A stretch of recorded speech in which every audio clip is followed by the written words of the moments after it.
আপনাকে। আমি এই মুহূর্তে দাঁড়িয়ে আছি ঢাকা বিশ্ববিদ্যালয়ের রাজু ভাস্কর্যের ঠিক সামনে।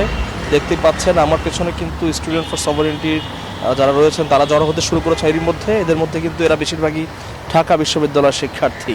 তাদের দাবি কিন্তু আজকে একটি, যে চট্টগ্রাম বন্দর রয়েছে সেই বন্দরটি যেন বিদেশিদের হাতে দেওয়া না হয় এবং সেখানে যেন দেশীয় কোম্পানি বা দেশীয় মানুষদের প্রাধান্য দেওয়া হয় এবং সেক্ষেত্রে যেন এত বড় একটি বন্দর যা দেশের জন্য অন্যতম গুরুত্বপূর্ণ এবং আমাদের অর্থনীতির মেরুদণ্ড বলা হয়, তাকে যেন কিছুতেই বিদেশিদের হাতে তুলে দেওয়া না হয়, এই দাবিতে মূলত তারা ফ্ল্যাগ মিছিল করছেন।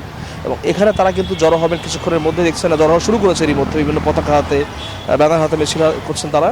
কিন্তু এখান থেকে তারা 12:30টার দিকে তাদের একটি সংবাদ সম্মেলন হওয়ার কথা রয়েছে। এরপরে তারা কিন্তু একটি ফ্ল্যাগ হাতে মিছিল করবেন ঢাকা বিশ্ববিদ্যালয় ক্যাম্পাস জুড়ে এবং সেখানে কিন্তু তারা বিভিন্ন রকম স্লোগান দেবেন বলে জানিয়েছেন আমাদেরকে, যেটি মূলত হবে আসলে দেশের সবচেয়ে বড় বন্দর এবং গুরুত্বপূর্ণ বন্দর যেন বিদেশির হাতে দেওয়া না হয় এবং দেশীয় সক্ষমতা বাড়ানোর দিকে মনোযোগ দেওয়া হয়, সেটি তাদের দাবি থাকবে। এবং এই দাবি নিয়ে তারা আজকে সকাল থেকে কিন্তু মিছিলের জন্য জড়ো হতে শুরু করেছেন এবং এরই মধ্যে কিন্তু দেখতে পাচ্ছেন বেশ বড় সংখ্যায় তারা জড়ো হয়ে পড়েছেন। এবং ঢাকা বিশ্ববিদ্যালয়ের শিক্ষার্থীরা যারা স্টুডেন্ট ফর সভারেন্টি নামে নিজেদের পরিচয় দিয়ে থাকেন, অর্থাৎ দেশের সার্বভৌমত্ব নিয়ে যে শিক্ষার্থীরা কাজ করেন তাদেরকে নিয়ে এই সংগঠন তৈরি করা হয়েছে।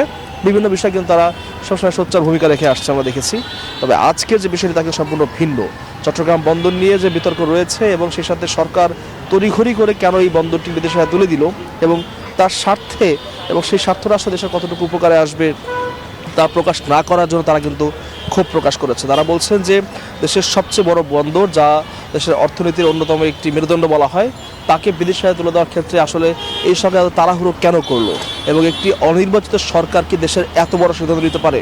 এবং এই দাবি নিয়ে আসলে এরই প্রতিবাদে তারা কিন্তু আজকে এখানে ফ্ল্যাগ মিছিল করবেন এবং ঠিক এজন্যই রাজু ভাস্কর্যের সামনে তারা জড়ো হতে শুরু করেছেন। কিছুক্ষণের মধ্যেই এই ফ্ল্যাগ মিছিলটি শুরু হবে। তো ঢাকা বিশ্ববিদ্যালয়ের রাজু ভাস্কর্য থেকে এই ছিল এখন পর্যন্ত আমার কাছে সর্বশেষ তথ্য। ধন্যবাদ আপনাকে।